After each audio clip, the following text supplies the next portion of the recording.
in his lawsuit settlement, seeking nothing. He's seeking no dollars for himself. He's seeking money for an ethics committee at the University of Mississippi, which I feel like this is Houston Nutt trying to come away being the good guy. Like, that's all he wants from this situation, it appears, is to be the good guy. Houston Nutt does not want to be the villain of this story. And it does seem like a lot of this started because he was made out to be the villain of this story. That a lot of the NCAA violations that were levied against Ole Miss were blamed on him. He did not want that. He didn't like it. And I just thought, this is the stupidest thing ever. That everything that happened to Ole Miss is the stupidest thing I've ever seen in my life, right? Down to Hugh Freeze calling the escort service from his own phone, which I just thought that was so stupid. Because it's just like, use any other phone, not the phone that people can get access to. Anybody can ask for who you called there. Like, anybody can ask and request who you called. Why would you use that phone? It just seems stupid. For the same reason that, like, in the whole, like, Russia thing with Donald Trump Jr. went to the meeting to try and get the dirt on Hillary. And I was just like, you don't have people you can just send in your place, right? Like, all of this doesn't look nearly as incriminating or as bad if you just sent another guy. You, who share the same name with the president plus Junior, probably shouldn't be going to this meeting, right? Like, I just thought that was weird. It's a very similar thing there. Get someone to call your escort service for you if you're going to be out here, breaking the law and breaking the rules and just making a general fool of yourself. Like, try. Please do try, right? So, like, there's that. And then there is the second other issue here, which is that they blamed everything on Houston Nutt and did not try to, like, reach out to Houston Nutt to say, hey, could you be the fall guy for this? What can we get you to be the fall guy for this? I thought that that's where you usually go, because if someone is going to be the fall guy, and I don't know that Ole Miss was aware of this, and maybe I've just watched way too many cop shows. That could be it. I like cop shows. Give me a good crime procedural any single day of the week, and I'm a happy man. All right, so, like, maybe I just watch too many cop shows, but this is how I always thought about it. If you want someone to be the fall guy, that guy has to realize that is the job that he is getting, because I feel like Ole Miss and the people of the University of Mississippi did not realize that the fall guy is a job. It's a job, right? A job, you do something in exchange for money. Most of us, when we do our jobs, the exchange is for our time. That's usually how jobs work. But that's not how every job works. For instance, if a guy gets involved in a giant scandal at a major corporation, they'll give him his golden parachute payment, the payment that says, okay, here's your severance package when you get out of here. That's usually negotiated into the guy's contract. Like, if you fire me, this is how much money you have to give me if you fire me. And you see this with a lot of coaches as well, where, like, okay, if you fire me before my contract is up, this is how much money you will be having to pay me when my contract when you terminate me, right? Like, this is the thing. And when you are paying someone for that, you are paying them to go away. You are paying them not for their time, but for the lack of their time. Don't be here. Be anywhere but here, right? And usually, if a scandal is there, you want the CEO or you want whoever it was that was at fault, or who was in charge when someone was at fault, to go away. You would say, hey, here's your severance package. Get out of my face. I never want to see you again. You being connected to this company is just bad press, right? So that's not an exchange of your time. That's just an exchange. That's an exchange of you going away. Do something else, right? Same thing for a coach that can't seem to win and you just want him gone, but he's got like 5 years left on his contract. And you're like, all right, get out of here. Get out of here, Charlie Weiss. And then you're paying Charlie Weiss, to not coach you. That's generally how that goes. So not every exchange of a job is for money. Right? Some people get paid for information. Some people get paid for scrap parts. There's a number of things that you can do that you get paid for.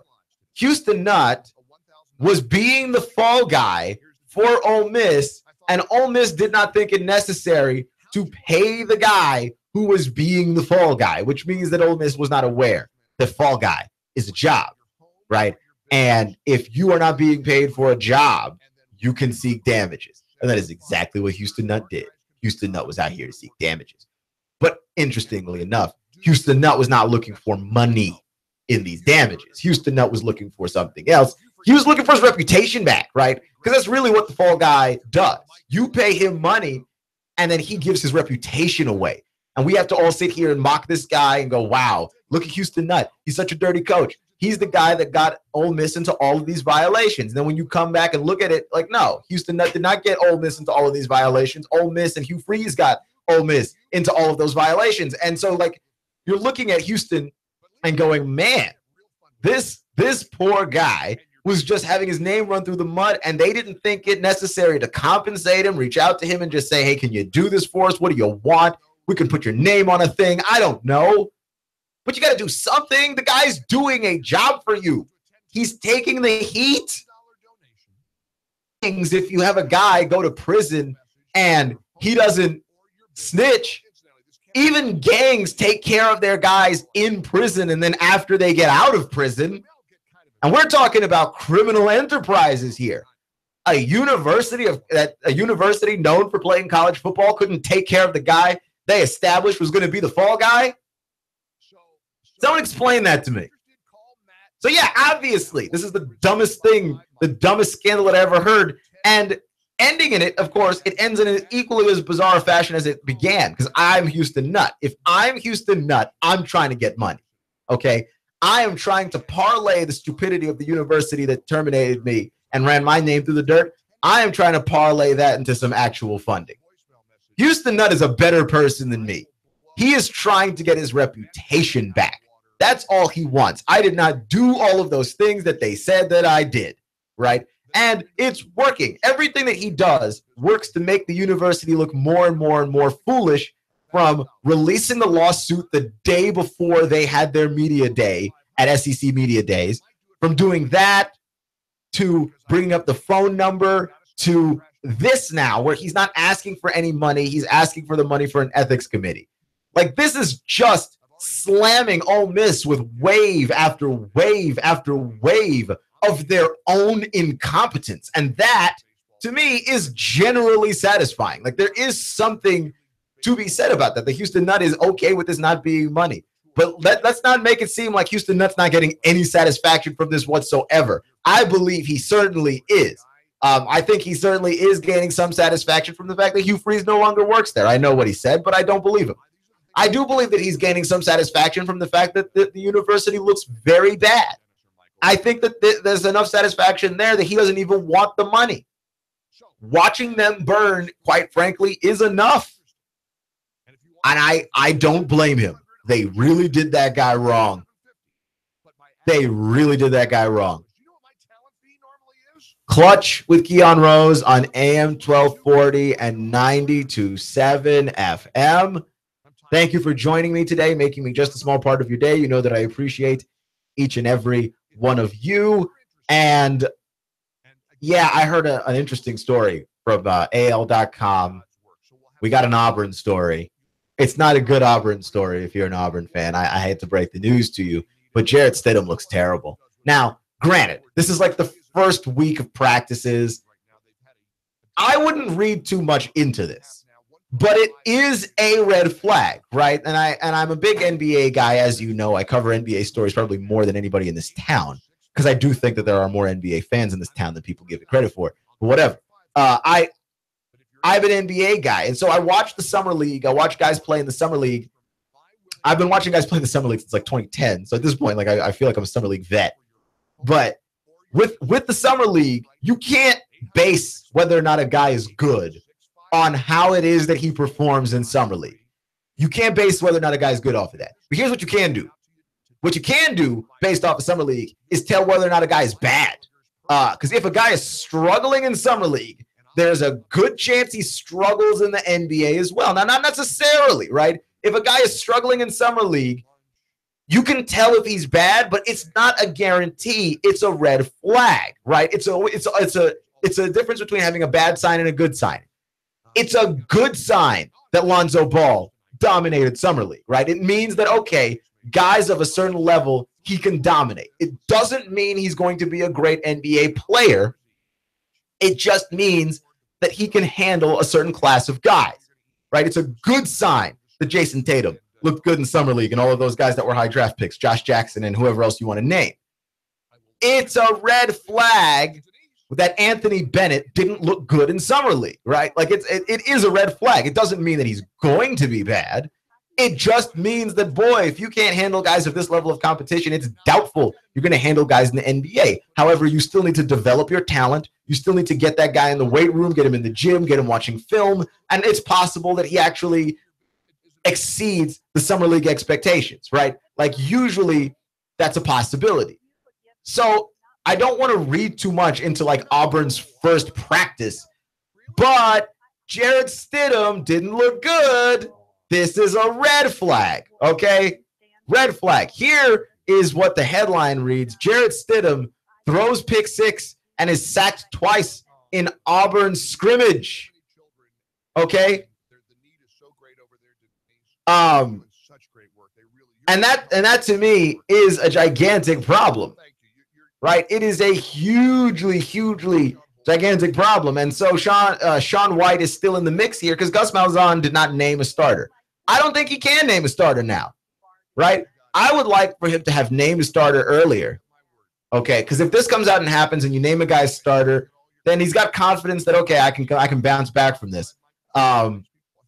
If Sean White is competing for the starting job against Jarrett Stidham, and I do think Jarrett Stidham's going to be good, right? Like I'm one to want to wave off this red flag because I saw the guy play at Baylor, and I believe the dude can ball. That I strongly believe. I've seen it with my own two eyes when he's playing at his highest. And so I don't have any problems necessarily with what is being done at Auburn with respect to not having named a starter now. Because like after he does this, you can't be like, well, yeah, no, this guy's definitely a starter. No, now he's definitely has to compete for the job just so that it doesn't look terrible. But the pick six and 2 sacks, it's not promising. It doesn't look good, and it doesn't bode well. Auburn is trying to fight Alabama and contend against Alabama. You know, if Alabama catches a couple of losses in your Auburn and you can find a way to be a 1-loss team or even a 2-loss team, you're right there in the mix, and then maybe you get the head-to-head against Alabama and try and win that. Like, that's really what you're trying to do here. Hope that someone else beats Alabama, and then you beat Alabama, and then you're good, and you might be headed to the title game. Jarrett Stidham, I think, is a very big part of that because Gus Malzahn and the quarterback position has been in flux forever. My deal with Gus and Jarrett here is that the hype train has already been started, right? Like when you look at the coaches poll, the ESPN poll, the Auburn's a top 15 school in both polls, right? I think Auburn is 11 in the coaches poll and 12 or 13 in the ESPN poll, the early top 25. And that to me is hugely terrifying if you are Auburn. Has to be hugely terrifying. It has to be hugely terrifying mostly if you're Gus Malzahn, because your job is basically stuck to Jarrett Stidham. Jarrett Stidham plays well, you're going to have a job. If he doesn't play well, you're about to not have a job, right? Like that's pretty much it. You're about to not have a job if you're Gus Malzahn. This could not be more troubling for you. Now, again, this is just a red flag. It doesn't mean that he can't play. It doesn't mean that he's not good. And I will also argue that in practices, Jarrett Stidham must be good again, must be used to going up against Baylor's defense, which is not a good defense.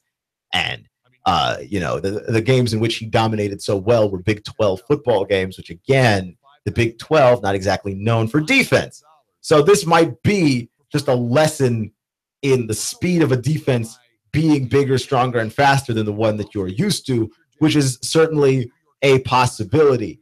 But you're Gus Malzahn. If you have to say the words that Sean White is in the mix ever, this is the first sign that you might be done, right? Like in the list of plagues, this might be the first sign that you might have to find a different job after Auburn. Right now, it is worth noting that Gus Malzahn does not like to be open with people, right? Gus Malzahn likes to hide things. obfuscate the truth, disguise things. And I don't know how well that's worked for him. I feel like that personality type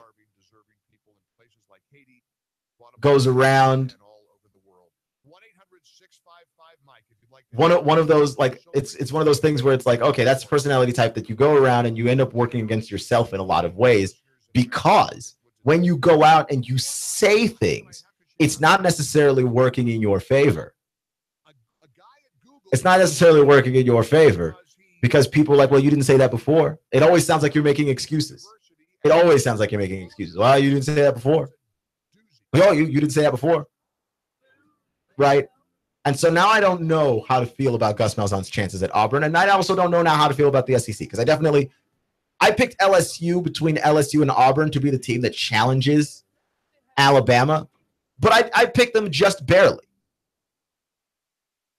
I picked them just barely. And I did pick Jarrett Stidham as one of the guys that I thought could be the MVP of the SEC, right? Jarrett Stidham, to me, I thought had a chance to be the MVP of the SEC. I guess he still does.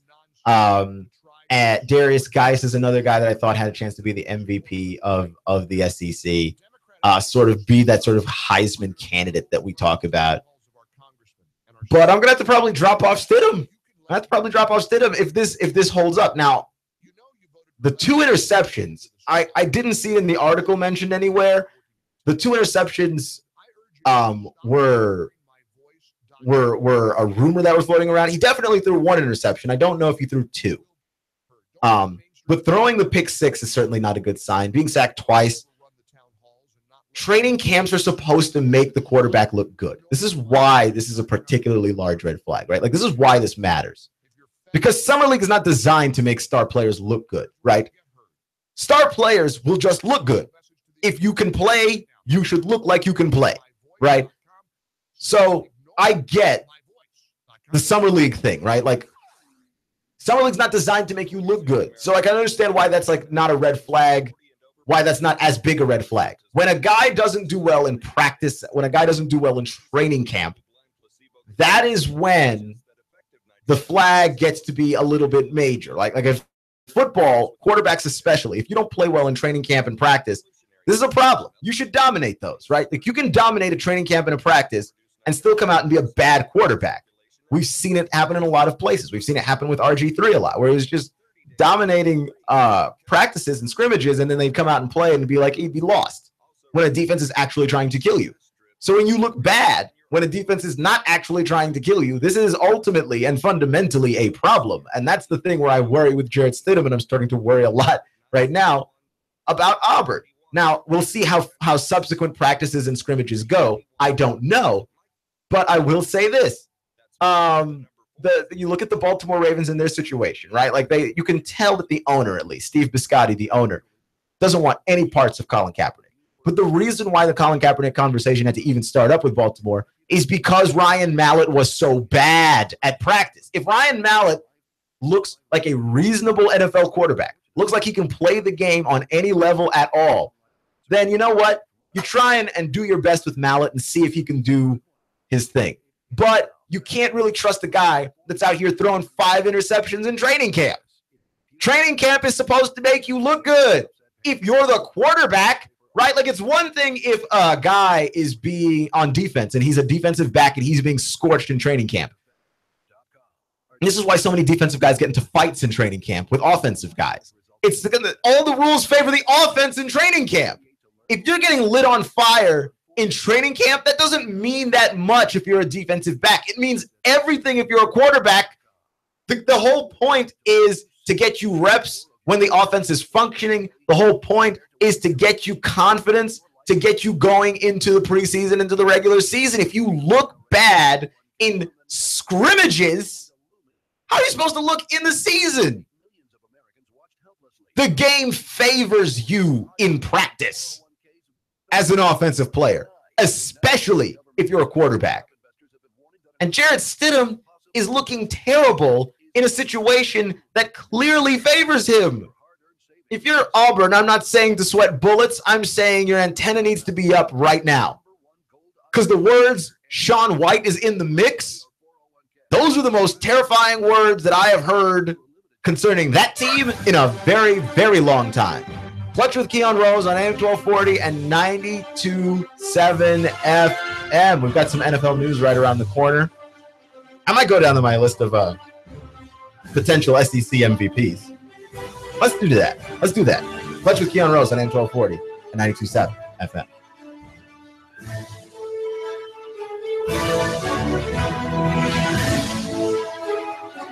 In-depth traffic, news, and information. Mornings on Nooga Radio, AM 1240 and 92.7 FM. Essential oils are an overlooked benefit. They're a remedy for allergies, sinuses, headaches, and sleep problems. Aches and pains? Let me help you live a better life. Hi, Loretta Lynn here. It's a free consult. Call me today. Look, I'll even give you a free bottle of essential oil. 423-605-4719. Loretta Lynn's Essential Oils. They've been around for thousands of years. They can even be an alternative to pesticides in your garden. Call today. That's 423-605-4719 and take control of your health. Hi, this is Eric Pelton. Taxes, accounting, business advice. I've got a neat brochure, 12 ways to improve your business profits. Come on by for a free consultation and we'll give you a copy. EJ Pelton Company, 332-3339. Essential oils are an overlooked benefit. They're a remedy for allergies, sinuses, headaches, and sleep problems. Aches and pains? Let me help you live a better life. Hi, Loretta Lynn here. It's a free consult. Call me today. Look, I'll even give you a free bottle of essential oil. 423-605-4719. Loretta Lynn's Essential Oils. They've been around for thousands of years. They can even be an alternative to pesticides in your garden. Call today. That's 423-605-4719 and take control of your health. This is Thomas DeMoss with Keller Williams Realty. I am a realtor in Chattanooga. We list and sell homes, work with buyers, work with home sellers. I have been involved in real estate for over 10 years. My background is as a real estate investor. That is what I bring to the table, is that real estate investor mindset. My job is to help you sell your house for the most money, employing the best marketing strategy and walking you through what can be a rather stressful process. So we are encouraging people who are on the fence or even thought about selling their house to give us a call. There's no obligation. We're just here to kind of have a conversation, let people know what the process is like, what the market is like, what values they can expect to receive. We work with buyers as well. I also have a buyer's agent that works exclusively with my buyers because we want to give our clients as much attention as we can. My cell phone number is 423-364-0028. Our website is northriverpropertygroup.com. That's northriverpropertygroup.com. We'd love for you guys to call us. And now to our reporter in the field. We asked Ray at Ray's Plumbing what's important for homeowners to know. Some field line systems can cost upwards of $10,000. The bottom line is to save yourself money down the road. I would definitely recommend everybody with a septic that is not on county or city sewer to have an inspection done by a qualified professional. It'd be great if nobody did inspections on them for all plumbing companies. That's what we do to make a living. Not to scare anyone, but it should be in the back of your mind. The danger is the field lines failing and costing thousands upon thousands of dollars and tearing your yard up. By preventative maintenance, you're saving yourself a large headache that may displace yourself and your family. That happens more often than you think. The waste is designed to stay in the tank, and that waste will build up over time. Even with treatment, we have to help that waste break down. Ultimately, preventative maintenance is the key that will keep you from spending $5,000 to $10,000 on replacing your septic system. The bottom line is to save yourself money down the road. Call Ray at Ray's Plumbing, 421-6341, 421-6341. My name is Trevor Ashley. I'm an attorney here with the law firm McCoon, Williams, Ashley, and Stanley. We have a show on Nooga Radio called Legal Bites, where we discuss legal topics of interest to our listeners: estate planning, business formation, and business transactions. Legal Bites, 11 a.m. on Wednesday. Essential oils are an overlooked benefit. They're a remedy for allergies, sinuses, headaches, and sleep problems. Aches and pains? Let me help you live a better life. Hi, Loretta Lynn here. It's a free consult. Call me today. Look, I'll even give you a free bottle of essential oil. 423-605-4719. Loretta Lynn's Essential Oils. They've been around for thousands of years. They can even be an alternative to pesticides in your garden. Call today. That's 423-605-4719 and take control of your health. well. Hi, this is Nadia behind the green door.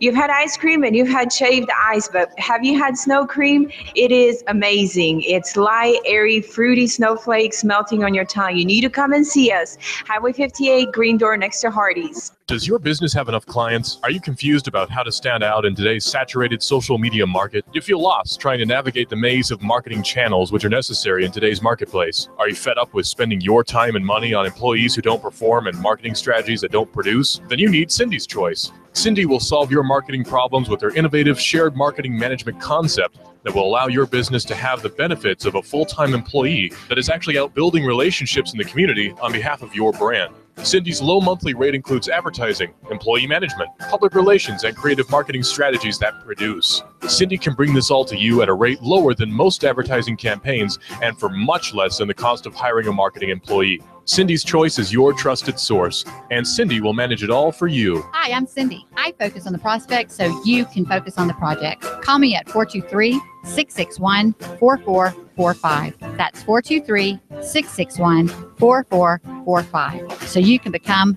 Cindy's Choice. Nooga Radio, AM 1240 and 92.7 FM knows your opinion is important. So call 800-8949. Agree or disagree. Call 423-800-8949. 800-8949. Nooga Radio, AM 1240, 92.7 FM, and 95.3 HD4. News, talk, sports. Nooga Radio. Charge! Get back there, you dang Yankee! Great horny toads, I'm up north. Gotta burn my boots, they touched Yankee soil. Lay down your arms and step forward, Yankee! What's the hassle, Schmassel?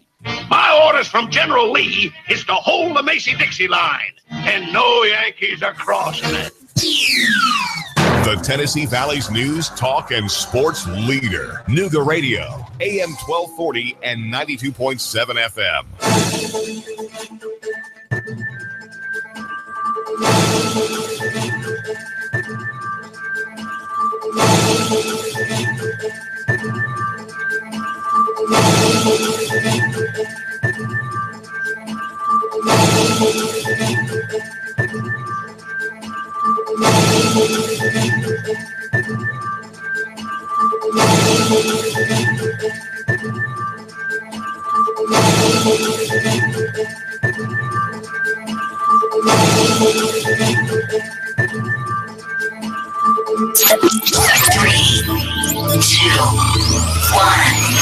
Chattanooga Radio, AM 1240 and 92.7 FM's news. WDLZ HD4 W224AZ Chattanooga. WSDT Sunny Daisy Chattanooga. Answering North Korea's nuclear threat. They will be met with fire, fury, and frankly, power. We've lost a country music superstar. I am a lineman for the county. This is the CBS World News Roundup Late Edition. I'm Pam Coulter.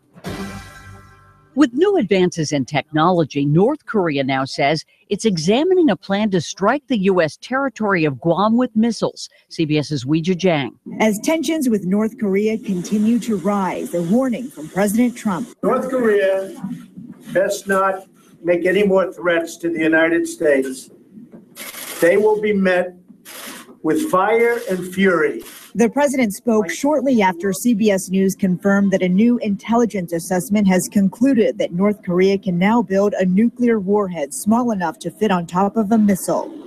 And U.S. intelligence estimates North Korea has enough nuclear material to build dozens of nuclear weapons. Speaking to Phoenix radio station KTAR News, Arizona Senator John McCain took exception to the president's comments. You got to be sure that you can do what you say you're going to do, because all it's going to do is bring us closer to some kind of serious confrontation. A star of country music, movies, and TV has died. It's knowing that your door's always open and your path is free to walk. Good evening, ladies and gentlemen. I'm Glenn Campbell. Campbell had a long battle with Alzheimer's. He was 81. CBS's Frank Sedapani. Galveston, oh Galveston. Glenn Campbell was modest about his success. Obviously, I've had some pretty good material. Songs so good that he was all over the radio in the 1960s and 70s. Galveston, Gentle on My Mind. By the time I get to Phoenix, Wichita Lineman. I've been walking these streets so long. And Rhinestone Cowboy were among his biggest hits. Tributes are pouring in from fellow musicians Charlie Daniels, Blake Shelton, and Dolly Parton. He was so gifted. Glenn is one of the greatest voices that ever was. President Trump has not scored any major legislative wins so far, but at a Rotary Club meeting in Kentucky, Senate Leader Mitch McConnell said the wheels of Congress turn slowly. Our new president, of course, not been in this line of work, and I think had excessive expectations about how quickly things happen. A new CBS News survey finds bipartisan dissatisfaction with Washington's lack of accomplishments. Most Republicans blame the GOP-controlled Congress. Only 13% said GOP leaders have helped advance the president's agenda. The Dow off 33 points today. Now this. This is a court-ordered notice. Current and former BMW, Mazda, Subaru, and Toyota owners or lessees can receive payments and other benefits from a legal settlement related to allegedly defective Takata airbags in their vehicles. To see if your vehicle is included and to file a claim, go to autoairbagsettlement.com or call 1-888-735-5596. That's autoairbagsettlement.com or 1-888-735-5596. Mortgage is 3.25%, APR 3.75%.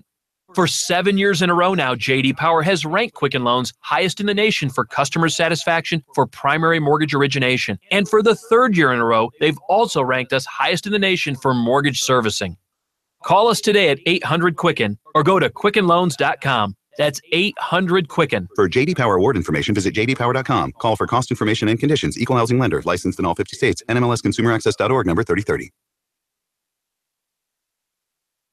Reversing decades of declines in colorectal deaths, the new research shows deaths are now increasing among whites ages 20 to 54. The American Cancer Society's Rebecca Siegel. The increase in incidence that we're seeing in this age group is a true increase in disease occurrence and not an artifact of more colonoscopy use. It sounds like a miracle cure, a new device that begins the healing process in seconds. CBS's Vicki Barker has more. It's called tissue nanotransfection, or TNT. It's a small silicon chip that can rapidly reprogram skin cells into whatever types of cells are needed for treating wounds or disease. The Ohio University researchers say one touch of TNT completely repaired the injured legs of mice in 3 weeks and restored brain function in a mouse who'd suffered a stroke. If approved by the FDA, it could be used in emergency medicine and on the battlefield in a year. News and information. Mornings on Nooga Radio, AM 1240. Chattanooga Radio, AM 1240 and 92.7 FM's news now. If you're in the city of Chattanooga, your taxes could be going up. Morris Sullivan, the chief operating officer of the city, says that due to the Improve Act being passed, cuts to two major sources of Chattanooga revenue, including a 1 cent cut off of the sales tax and the phasing out of the hall income tax by 2021. The city's now out $1.2 million this year and $5.3 over the next 3. Mayor Andy Burke recommends an increase in property taxes. Just over the Georgia border in Walker County, a 17-year-old, Sydney Bailey Berry, has gone missing. The sheriff's office, they're asking for your help to find her. She was last seen getting into a black SUV in Rossville. Cops say Jonathan Doss was spotted bleeding profusely walking on the side of the road. He was rushed to the hospital by passing motorists. The police say it may have been a heroin deal gone bad. Doss told police he met a man to buy heroin. The man's name was Tony. Police are investigating. Russell Stroud, Nooga Radio News, now. In-depth traffic, news, and information. Mornings on Nooga Radio, AM 1240 and 92.7 FM. Expect some clouds, but mainly dry weather out there through your nighttime. Overnight lows back into the upper 60s. For your Wednesday, partly to mostly cloudy, warm back into the lower 80s. A few isolated showers and storms possible for the afternoon, with showers and thunderstorms more likely later Thursday. This forecast is brought to you by Hamilton Medical Center, featuring their neurosurgery and spine center open in Calhoun, Georgia. Stop putting up with back pain. For an appointment, 706-529-9041. And I'm Swargene 12 Chief Meteorologist Patrick Orr. On Nooga Radio AM 1240 and 92.7 FM. You've been in a wreck. 756-6400. You've been wrongfully fired. 756-6400. A turkey is suing you out of the blue. 756-6400. Confused about a business startup? 756-6400. That's the number for you. 756-6400. Right here, right now, Chattanooga. Call now. Top Flight Legal Help awaits. Get biz advice now. Representation to fight for your right. What are you waiting for? That's 756-6400. Don't sit on your rights. You've got remedies. Turn your tragedy into cash. You've got the solution from estate planning all the way to probate. Act now. Top attorneys in Chattanooga are waiting to help you get relief. Act now. No out of pocket. You don't pay a dime until we win. So win with us. 756-6400. Call now. Top Flight Legal Help awaits. What are you waiting for? That's 756-6400. Turn your tragedy into cash. Act now. No out of pocket. You don't pay a dime until we win. So win with us. 756-6400. 756-6400. Nooga Radio, AM 1240 and 92.7 FM knows your opinion is important. So call 800-8949. Agree or disagree. Call 423-800-8949. 800-8949. Nooga Radio, AM 1240, 92.7 FM, and 95.3 HD4. News, talk, sports. Nooga Radio.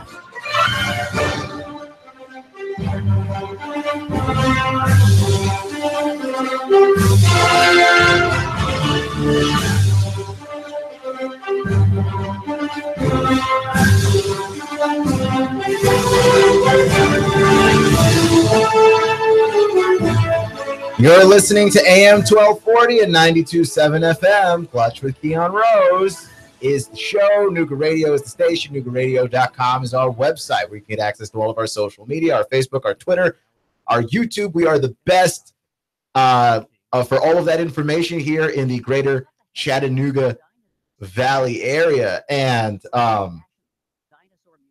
Houston Nutt.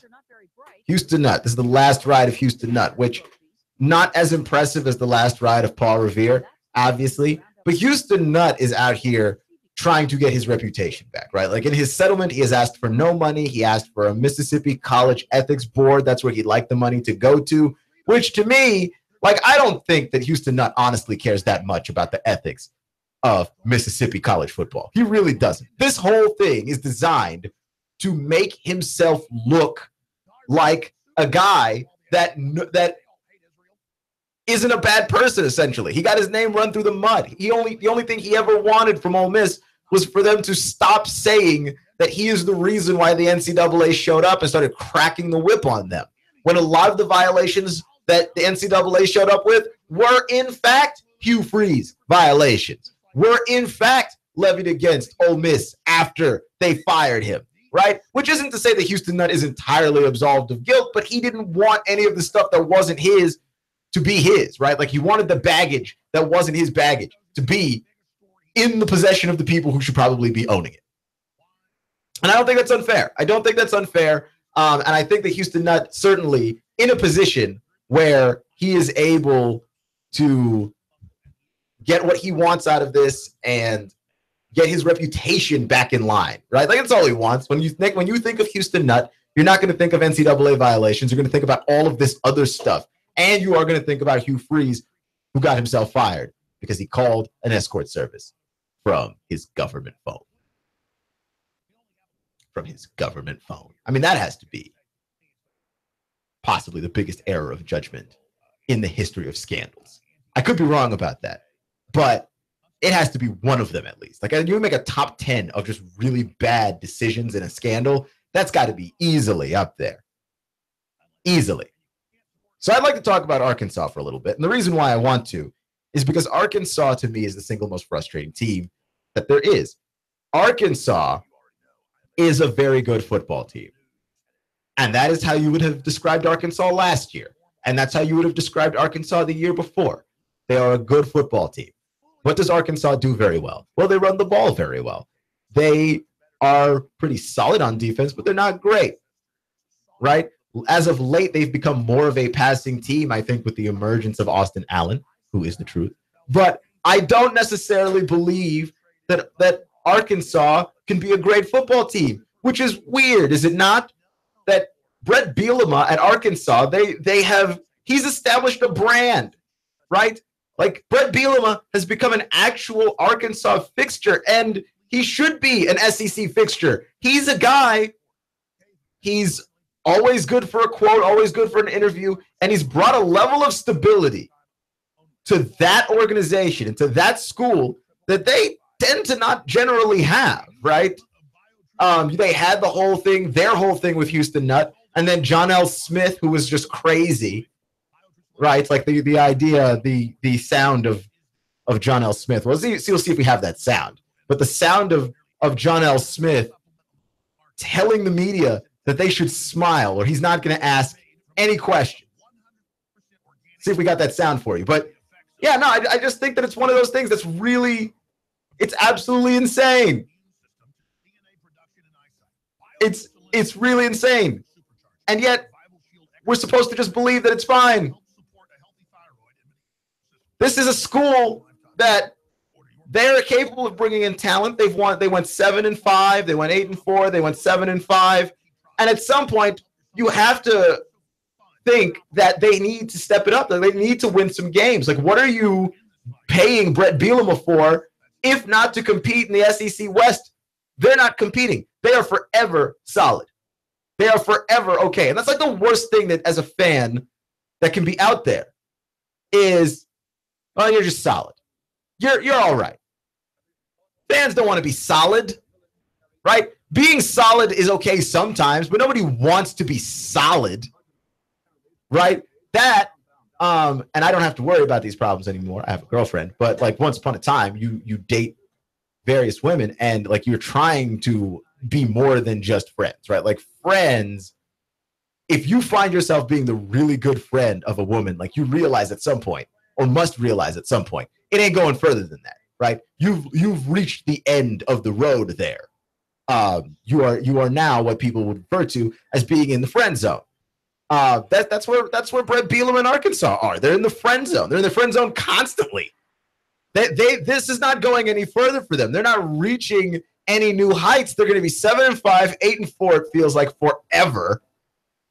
Maybe they might pull out a 9-win season, but you have to think that at some point, because Brett Bielema is being paid like one of the better coaches in college football, you have to think at some point this needs to yield and result in some kind of challenging of Alabama.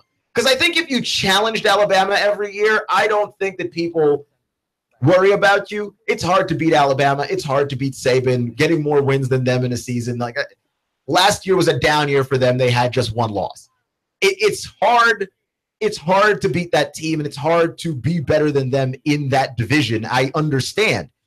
But Arkansas doesn't even challenge Alabama. You can't challenge Alabama from 7-8 wins. And I look at their schedule, and I don't see how they don't do 7-8 again. Right? Like, I don't see how that's not going to repeat itself one more time. And this is all on the head of Brett Bielema, who does not appear, at least, to be particularly concerned, I guess, because his job does seem rather safe. I don't think that Arkansas wants to rock the boat. I don't think that Arkansas wants to go back to the days where 7 and 8 wins were not even guaranteed to you. You were lucky if you were getting 5. Where if you got lucky and you were 5 and 7. I don't think that Arkansas wants to return to those days, and so they don't want to rock the boat. And I'm not suggesting that they get rid of Brett Bielema. What I am suggesting is they need to do something about that offense and something about their consistency in games, because you look it up and Arkansas is easily, absolutely easily, one of the worst second half schools in college football, right? Like consistently one of the worst schools, right? Here's some numbers here. Here's some numbers for Arkansas under Brett Bielema. In 4 years, Bielema's Hogs are 6-12 in games decided by one possession. So they don't win close games. They are 0-7 in his first 2 years and have improved to 6-5, which is just a smidge over 500. Last year,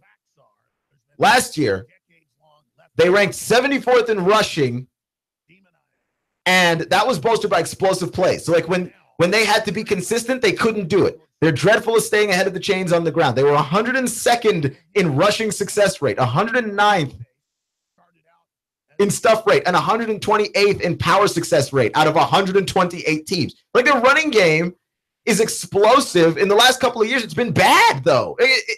They found a way to make big plays, but it hasn't been good. And Arkansas, one of the worst second half teams, right? The Razorbacks were third in first quarter, 14th in second quarter, 119th was their ranking in third quarters of games, and 57th in the fourth quarters of games.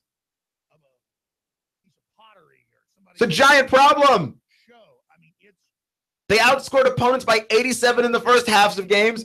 They were outscored by a grand total of 100 in the second halves of games. They led Missouri 24-7 at halftime. They led Virginia Tech 21-0. They lost both games. Those are 3-possession leads, and all 3 possessions are touchdowns. You should not be losing those kinds of games. So Arkansas, who went 7-6 last year, could, if they had won the 2 games that they had 3 touchdown leads in, had they managed to do that, they would have won 9 games.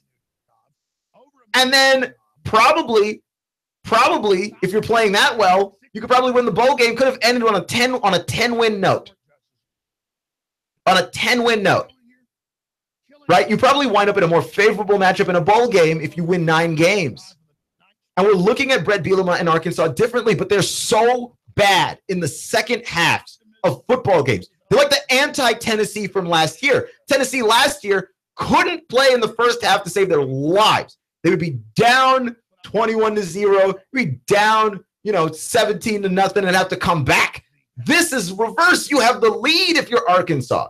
And it's weird to me that we are not putting more on Brett Bielema, given that Brett Bielema likes the limelight. He likes the spotlight. He doesn't mind being the guy that you go to for a great quote. He likes all of that stuff. And yet there's no pressure being put on him for this. And I think it's just because Arkansas is satisfied, because there is no other school where that would be okay. I don't think, right? Like, there's, the schools that are not traditionally good at football, Vanderbilt, traditionally. But I don't know. I think Vandy fans would feel some kind of way if they had a 21-point lead and blew that, and had a 24-7 lead and blew that in games that are winnable against opponents that you're better than. This is not good, right? And it's weird. Losing does not appear in any way to affect Brett Bielema or the Brett Bielema brand. Brett Bielema is a guy that, like, his brand is that he says whatever. He's very brash. He's very honest. He's very open. And while he has brought a certain level of stability to the organization, and I think that stability is important. Like, stability is not great if stability is simply average. Is average what you aim for? That's the question there. If average is what you aim for, then you're fine. But most of us don't aim for average. You don't like average. You don't want to hover around average. I think you want to take the risk and go up. And I understand what Georgia did last year. But with getting Kirby Smart instead of trying to stick it through with Mark Richt, I think the difference between what Georgia did, though, and where Arkansas is at is that Mark Richt was winning 10 games a year, 10 games a year for like damn near a decade. And at some point, winning that many games a year, to me, gets you an opportunity to break through, right? Winning 10 games a year is not mediocrity, right? Even if you want to win a title, even if that's where your goal is and where your decision-making lies, you want to win a conference title, you want to be in the college football playoff. I understand that. But 10 wins is not mediocrity, and 10 wins gives you more opportunities to try and get to your ultimate goal than it doesn't. Where Brett Bielema is a guy winning 7 to 8 games a year and not necessarily converting anything of use. Right? Like, they have the talent on that roster, not winning. They've had the leads in games, not winning. They don't do well on short yardage situations. They're not winning. They're not winning. They're just not winning, and they're not overmatched or overwhelmed. They're playing in games that they ought to win, winning in games that they ought to win right before that moment where they lose. And that stinks.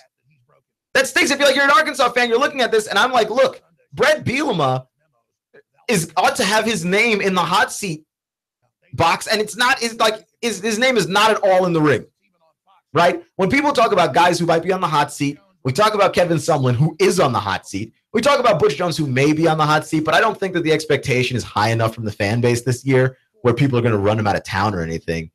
Like I don't think he's going to be particularly great. I do think Tennessee gets 8 wins, though. I think that's going to surprise some people. But even if they don't, right? Like say he gets 7 or 6, like that's around what the fan base expected is 6 or 7 wins, depending on what something goes your way or not. So like Butch Jones is not really in trouble, but his name is going to be batted around in that conversation. Like there's some names that are out there being batted around in the hot seat conversation, right? Like we're going to have to start to think about whether or not Kirby Smart is the guy at Georgia if he has another year where he underachieves. Like there are just some things that are not necessarily that quite frankly are worth mentioning. They're not necessarily big time problems, but they are worth mentioning as guys whose names are in there. Brett Bielema's name ought to be in there. It ought to be in there for the talent that he has had go through his hands, and he hasn't managed to do anything with it. Like that to me is the problem. That to me is the gigantic issue that nobody in the SEC is talking about. It's one of the things that nobody in the SEC is talking about, right? Brett Bielema, by the way, 0-4 against Texas A&M. 1-4 against Texas A&M. Finally beat the Aggies. And again, he's been better than them for a little bit. Like, I just don't know. And now you've got Austin Allen. You've got Devil Whaley. Your offense should be a potent offense. It should. But 5 years in as a head coach, your record is 25-26. You're a game below 500. This is the year I think you just got to expect Brett Bielema to break through because you know how long rebuilds usually take? Rebuilds usually take 5 years. And this is year 5 now. This is year 5. Either you do it now or you're never going to do it. And this is where you're going to be if you're Arkansas forever. And I'm not saying fire Brett Bielema, but I am saying you need to start looking to see where you can improve, where a guy can take what Brett Bielema has built here and see if they can go higher. Because Brett Bielema is starting not to look like the guy. He's starting to look like the guy before the guy. That's where we're at. He's starting to look like the guy before the guy. That you've got Phil Jackson is the guy, Doug Collins is the guy before the guy.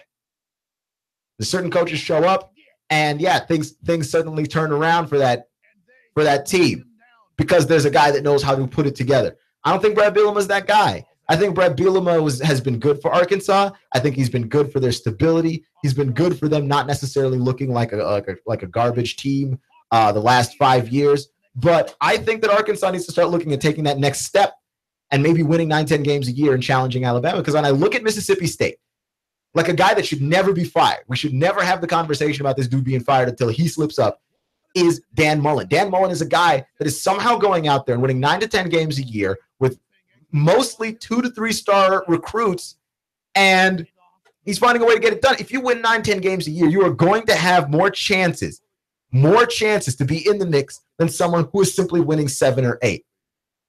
And that's the reason why I have a problem with Butch Jones. You need to give yourself those chances. You need to give yourself those chances. Otherwise, I don't know what else it is that you're supposed to be doing.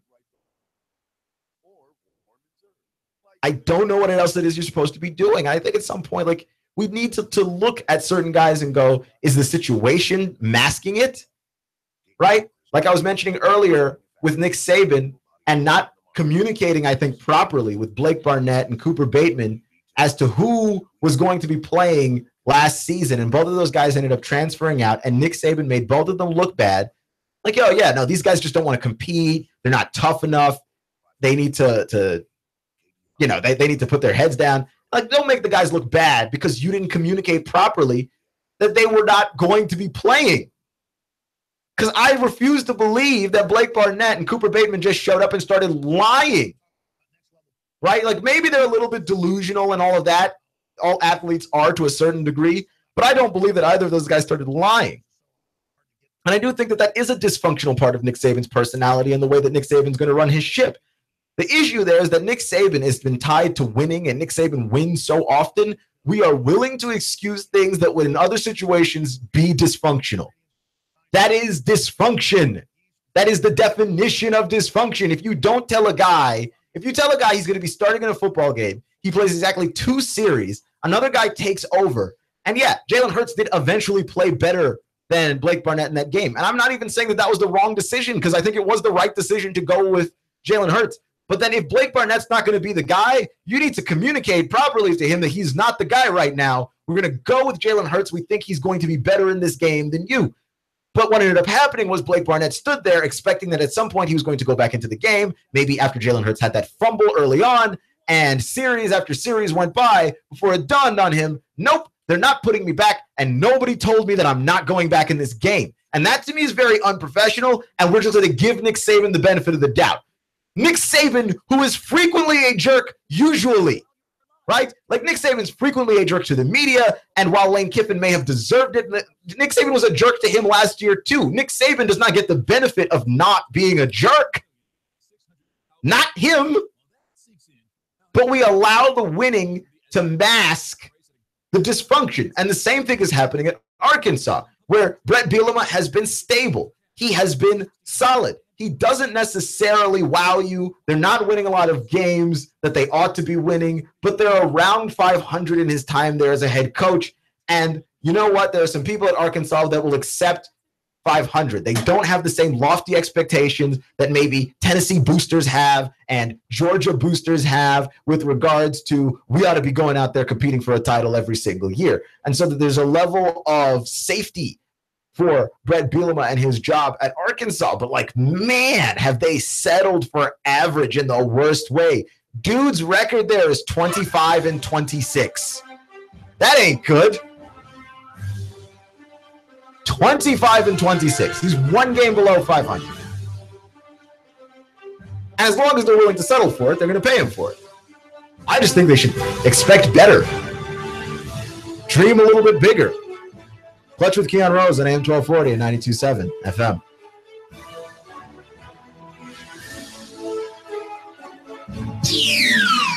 The Tennessee Valley's news, talk, and sports leader. Nooga Radio, AM 1240 and 92.7 FM. 3, 2, 1. Chattanooga Radio, AM 1240 and 92.7 FM's news now. If you're in the city of Chattanooga, your taxes could be going up. Morris Sullivan, the chief operating officer of the city, says that due to the Improve Act being passed, cuts to 2 major sources of Chattanooga revenue, including a 1-cent cut off of the sales tax and the phasing out of the hall income tax by 2021, the city's now out $1.2 million this year and $5.3 over the next 3. Mayor Andy Burke recommends an increase in property taxes. Just over the Georgia border in Walker County, a 17-year-old, Sydney Bailey Berry, has gone missing. The sheriff's office, they're asking for your help to find her. She was last seen getting into a black SUV in Rossville. Cops say Jonathan Doss was spotted bleeding profusely walking on the side of the road. He was rushed to the hospital by passing motorists. The police say it may have been a heroin deal gone bad. Doss told police he met a man to buy heroin. The man's name was Tony. Police are investigating. Russell Stroud, Nooga Radio News, now. In-depth traffic, news, and information. Mornings on Nooga Radio, AM 1240 and 92.7 FM. Expect some clouds, but mainly dry weather out there through your nighttime. Overnight lows back into the upper 60s. For your Wednesday, partly to mostly cloudy, warm back into the lower 80s. A few isolated showers and storms possible for the afternoon, with showers and thunderstorms more likely later Thursday. This forecast is brought to you by Hamilton Medical Center, featuring their neurosurgery and spine center, open in Calhoun, Georgia. Stop putting up with back pain. For an appointment, 706-529-9041. And I'm Sports Gene 12 Chief Meteorologist Patrick Hoare on Nooga Radio, AM 1240 and 92.7 FM. Hi, this is Eric Pelton. Taxes, accounting, business advice. I've got a neat brochure, 12 ways to improve your business profits. Come on by for a free consultation, and we'll give you a copy. E.J. Pelton Company, 332-3339. I have the best steak selection in town. Name of the business is Don's Meat Shop, and I'm Donnie Raines. Just ask for Donnie. I make over 20 different types of sausages. Most of them are great for grill. We have the best selection, best quality. We have the hard-to-find items. Don's Meat Shop. Hi, I'm David Crockett, and I'm here with David Tulis. And we're having a little discussion over who's the number one Nooga centrist. If you want to keep up with free market ideas, then read Nuganomics.com. David Tulis, the blogger with the biggest pen. The Tennessee Valley's news, talk, and sports leader. Nooga Radio, AM 1240 and 92.7 FM.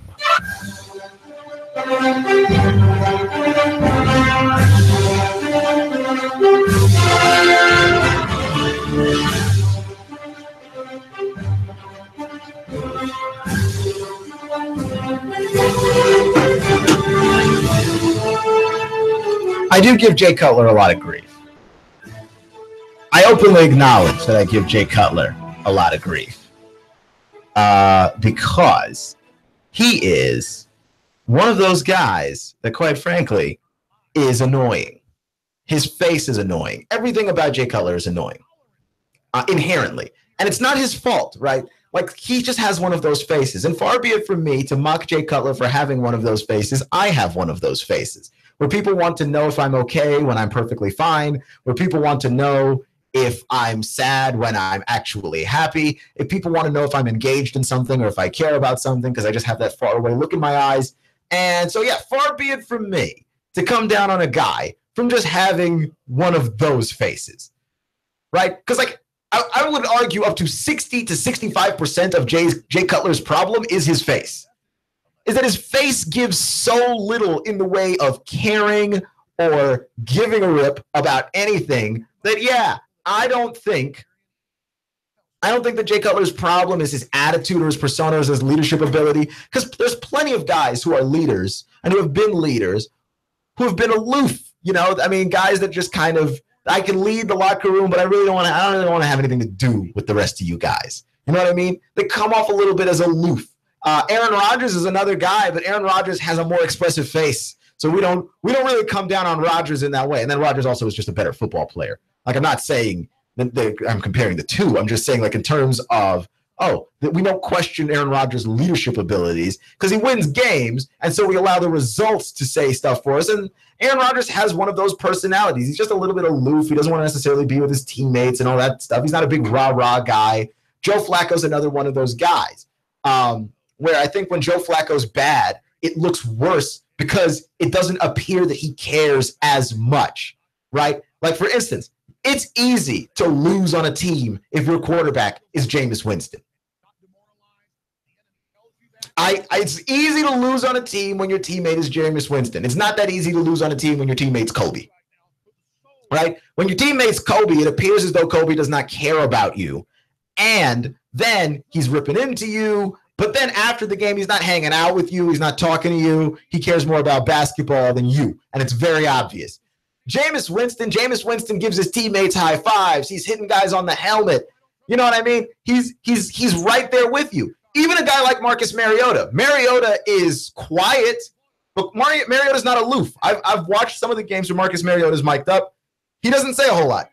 It's mostly his teammates saying stuff to him, but he's right there with his guys. Like, there's not a question that he is right there with his guys. There's always a question about Jay Cutler that he's right there with his guys. And like 65% of his problem is his face. Is that his face tells you, I don't care. And his face is not telling the truth. Because I want to say that a lot of people believe that Jay Cutler being signed out of retirement was not a great idea. I'm still on the fence on the issue because on the one hand, signing Jay Cutler, it's not like Jay Cutler's a bad quarterback, right? I think Jay Cutler is a gunslinger, and you have to take with a gunslinger everything that comes with it, right? The gunslinger is a live or die guy. The gunslinger, you live by the gunslinger, you die by the gunslinger. He's either playing very well, he's incredibly hot, or he is falling to pieces and he is taking your team down to the bottom of the ocean with him. But either way, you've got to live with the gunslinger. And I'm not necessarily certain that Miami's designed to be a gunslinger type team, but we'll see how it ends up working out. They are a talented squad and a talented unit. And so you needed some guy with the level of talent out there. I don't think that Matt Moore would have been the season-long solution. So I do see that as ultimately being an issue. But I'm not entirely sold on Jay Cutler being the answer either. This is a guy that he'll throw you into some really bad situations. He sees that there's double and triple coverage and still tries to fit the ball into the window because he has one of those arms that can. And so, yeah, he showed up with the Dolphins, and in practice, he looked nimble. He looked good. There didn't appear to be any signs of rust. And people are pretty amazed that at 8 months without really playing any particular kind of football or practicing or preparing for any game time speeds or any game time situations. And out comes Jay Cutler, shot out of a cannon apparently, and looking pretty good. And that's a good sign. As I mentioned before, training camps designed for quarterbacks to dominate, designed for quarterbacks to look good. And Jay Cutler has been a starter. He has gone to the postseason before. He has played in the playoffs, albeit once, but he has played at some of the higher levels of the NFL. And there is no quarterback that the Miami Dolphins have had in the last 5 to 6 years that can really say that I've played at some of the higher levels of football. So this whole training camp practice thing does not seem to have me beat. I think that's fair to say. So, yeah, it's a good sign that he looks good in practice, because it would be a bad sign if he were throwing interceptions and being sacked, shall we say. But it looks better. It looks better on them, and it looks better on him. And I'm okay with them having this guy. My thing is, I'm just not sure if he truly helps them. And I honestly don't think I'm sure that he helps them more than Kaepernick would have. Granted, I do understand why they would sign him with Adam Gase and everything, that a lot of signing with that team is he already understands the terminology, he already understands the system, and we've seen quarterbacks completely suffer and wither in situations where they don't have the terminology and they don't have the system, right? Like we saw it happen with Alex Smith. Alex Smith struggled in the first part of his career in San Francisco because every year he had a different offensive coordinator, he had a different coach, and he was just going from system to system to system, never really learning and processing anything. And it wasn't until Harbaugh showed up with a simpler system that he was able to immediately pick it up. And then he had some years of continuity with Harbaugh, and he's had some years of continuity with the Chiefs and Andy Reid, and he looks like a guy that really has settled in because the continuity really helps a quarterback and coaching combination.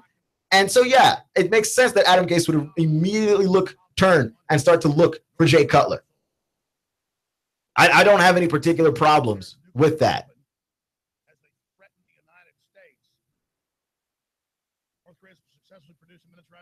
Right? It's one of those things.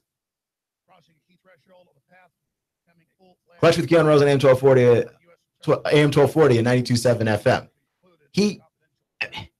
I'm just on the fence on the thing because I really don't think he helps them as much as they think he's going to help them. Like he's got elite quarterback talent, but his decision making is low level decision making. You know? But I think it's necessary. Like the Dolphins were adamant, I believe. I think the Dolphins are one of those teams, they don't want Kaepernick. They don't want to deal with Kaepernick. They don't want to deal with the Kaepernick baggage that some combination of the media is creating and some combination of, quite frankly, all the other NFL owners are creating. That if any owner would just come out and say, hey, like, look, we don't want to sign the guy because we are afraid that this looks bad. Instead of telling us that it's about football stuff when it's not about football stuff, then I don't think that there's nearly as much baggage surrounding Colin Kaepernick. The reason why you end up talking about it is because there's a little bit of lying and a little bit of gamesmanship going on here, right? Clutch with Keon Rose on AM 1240 and 92.7 FM. So the Ravens owner, Steve Bisciotti, on Joe Flacco, the other man running as far away from Colin Kaepernick as he humanly can, said he looks about as sick as I do when I used to tell my mother I had a cold when I had a spelling test that day. Right? So his thing is that Joe Flacco does not look injured. Therefore, Joe Flacco is not injured. And I don't know if Steve Bisciotti is on drugs or if he is simply high or what. But what kind of nonsense is that? He has a back injury. I don't, maybe Steve Bisciotti doesn't know how back injuries work, but your back is capable of functioning fine. The question is not whether or not Joe Flacco's back hurts, okay? Because I'm sure his back hurts. You cannot see a back injury. You cannot look at a back injury and see a back injury, okay? And I've injured my back before. You cannot see a back injury. And there are times where your back will feel fine. And then you bend over to pick something up, and then your back reminds you that you are actually injured. So never mind. It's not about whether or not Joe Flacco looks healthy enough to play. It's about whether or not his back can hold up to the game of football with all the collisions of the 300-pound men that are trying to find Joe Flacco and eat him for dinner. Flacco hasn't practiced because he has a back injury, and the idea that somehow Flacco is trying to take his day off by pretending to have a back injury? What are you saying right now? Are you supposed to look sick when you have a back injury? And since when? Right? Like, what does a person with an injured back look like? If you saw a person with an injured back walking down the street, would you know? This is the thing that I'm talking about, right? Because nobody made a big deal about the Ravens not signing Colin Kaepernick until the Ravens came out and said that they didn't want to sign Colin Kaepernick. Like, nobody asked them. And then Steve Bisciotti started a press conference where he said no when nobody asked him. Why? Why did he do that? And then, now with this thing, with the back injury, nobody asked you what you thought. Steve Bisciotti owns a football team. He is not a medical physician. This is silly. This is silly. This is beyond silly. Why? Steve Bisciotti suffers from more diarrhea of the mouth than any human. He's out here answering questions nobody asked him. And hilariously is making things worse for Colin Kaepernick, who is not out here putting any of his business in the streets. But Steve Bisciotti is like, yep, we're not signing him. And I just want you all to know that we're not signing him. So it's okay to come back and watch us because we are not signing him when nobody asked. Nobody asked. To be clear, the Ravens had that press conference of their own volition. Nobody wanted to know if they were going to sign him or not. Right? Like, there was some speculation, but that was all it was speculation. Most of sports reporting, might I point out, is speculation. So it's not like you needed a press conference for it, because Colin Kaepernick's name has been tied to a couple of teams now. And I noticed that the Dolphins didn't have a press conference about how they were not going to sign him either. They just simply went and found another guy. The end. End of story. I don't understand where he's coming on this. And I think nobody is looking or sounding more stupid than Steve Bisciotti right now, which is crazy because we think of the Ravens as one of those well-run organizations. We think of one of those organizations with Ozzie Newsome as GM and John Harbaugh as coach. It's one of the well-run organizations in the league. And Steve Bisciotti is out here making that whole reputation just look silly. Right? And I'm not saying he's a bad owner. I'm saying he needs to shut up because it looks bad, right? He can say what he wants to say. I'm not a man that tells people what to say and when. I'm saying if you want to look less stupid, my advice would be shut up. Because he does look pretty stupid. That's with Keon Rose on AM 1240 and 92.7 FM. Other bit of NFL news. Marcus Mariota will be starting in the Titans preseason opener Saturday versus the Jets. Marcus Mariota broke his leg December 24th. I am personally of the belief that Marcus Mariota should not be playing until the regular season. That's my thing.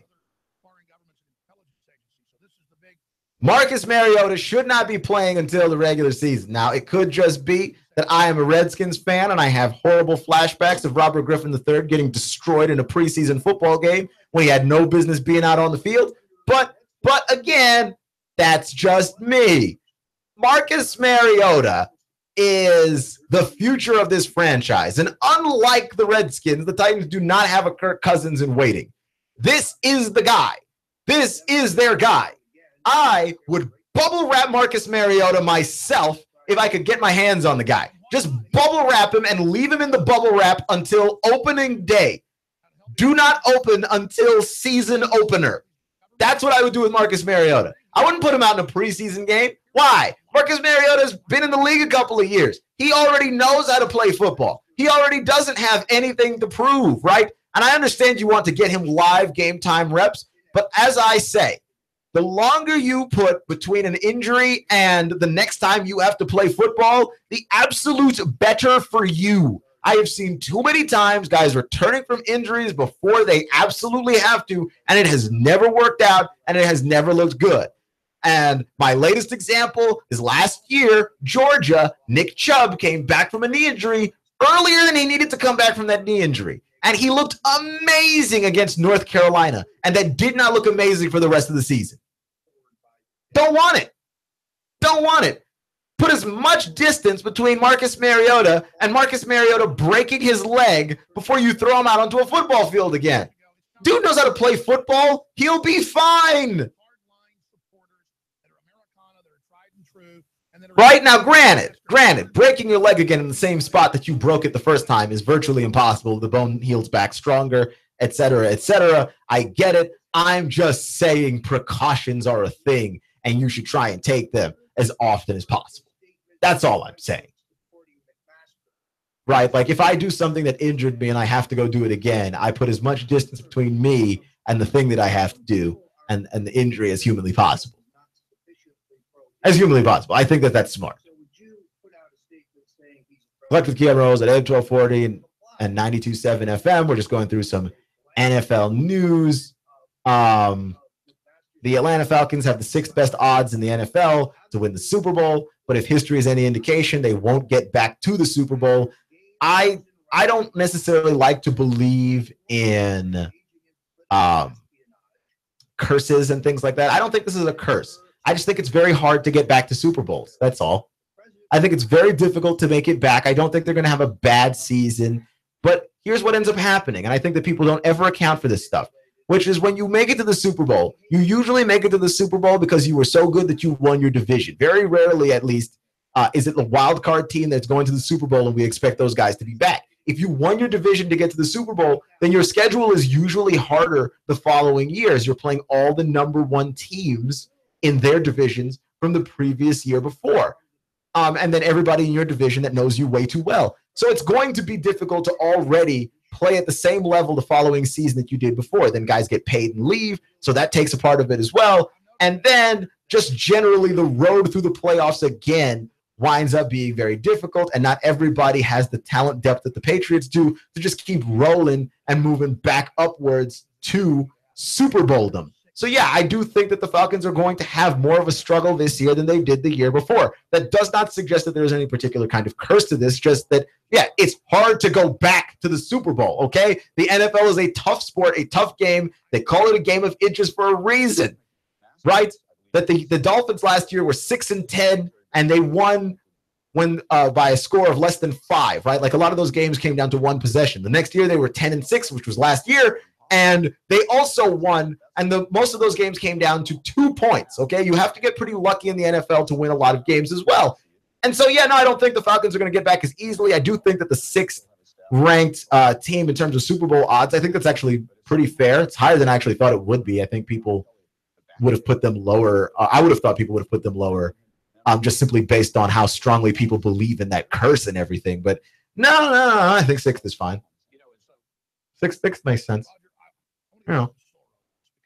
And LaDainian Tomlinson, by the way, had a Hall of Fame speech over the weekend, and the Hall of Fame speech was very stirring, and people called it his politician speech. That LaDainian Tomlinson does actually look the part and sound the part often of a politician, right? Like, and he said, "Let's be Team America."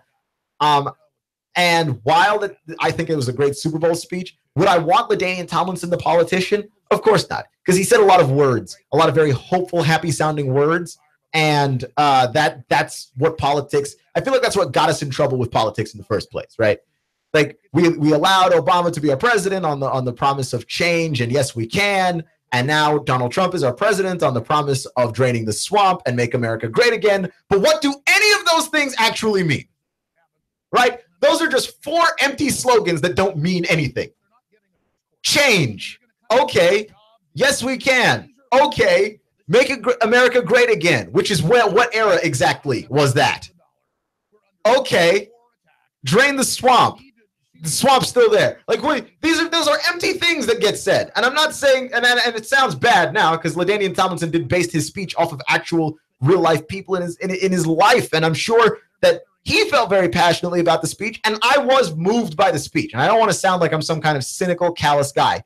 But I'm saying if you're going to take that speech and say now, LaDainian Tomlinson could be a politician. LaDainian Tomlinson could be a guy that you vote for in the future. Yeah, no, I don't think so. I don't think so. If those are the things that you're going to be saying, which is like, let's be Team America. What does that mean? We know we have to work together, but you're not explaining what is driving us apart. So that's going to make that very difficult, obviously. You've been listening to Clutch with Keon Rose on AM 1240 and 92.7 FM here on Nooga Radio and NoogaRadio.com. Thank you for joining me today and making me just a small part of your day. You know that I appreciate each and every one of you. We are going to be covering at our very, very best this year a lot more high school football, trying to get some writers in here to break it all down with me. Remember, folks, it's not how you start, it's how you finish. Stay clutch, and I'll see you in 24 hours. Traffic, news, and information. Mornings on Nooga Radio, AM 1240 and 92.7 FM. Essential oils are an overlooked benefit. They're a remedy for allergies, sinuses, headaches, and sleep problems. Aches and pains? Let me help you live a better life. Hi, Loretta Lynn here. It's a free consult.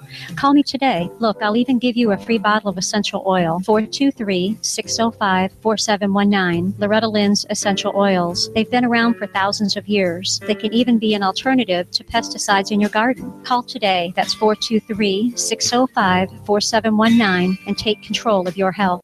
Hi, this is Eric Pelton. Taxes, accounting, business advice. I've got a neat brochure, 12 ways to improve your business profits. Come on by for a free consultation and we'll give you a copy. E.J. Pelton Company, 332-3339. Essential oils are an overlooked benefit. They're a remedy for allergies, sinuses, headaches, and sleep problems. Aches and pains? Let me help you live a better life. Hi, Loretta Lynn here. It's a free consult.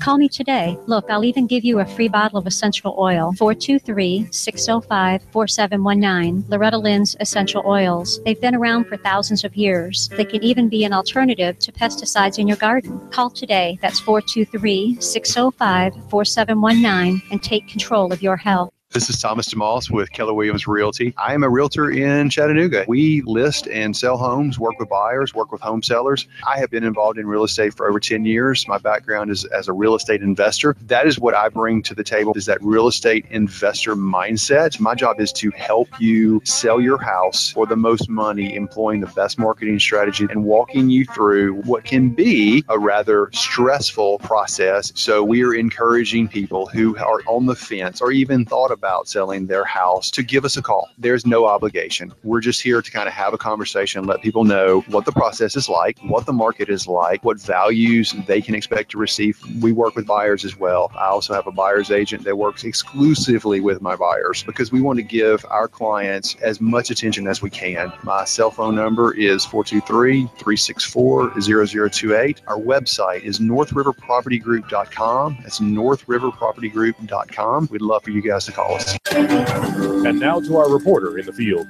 We asked Ray at Ray's Plumbing what's important for homeowners to know. Some field line systems can cost upwards of $10,000. The bottom line is to save yourself money down the road. I would definitely recommend everybody with a septic that is not on county or city sewer to have an inspection done by a qualified professional. It'd be great if nobody did inspections on them for all plumbing companies. That's what we do to make a living. Not to scare anyone, but it should be in the back of your mind. The danger is a field line failing and costing thousands upon thousands of dollars and tearing your yard up. By preventative maintenance, you're saving yourself a large headache headache that may displace yourself and your family. That happens more often than you think. The waste is designed to stay in the tank, and that waste will build up over time. Even with treatment, we have to help that waste break down. Ultimately, preventative maintenance is the key that will keep you from spending $5,000 to $10,000 on replacing your septic system. The bottom line is to save yourself money down the road.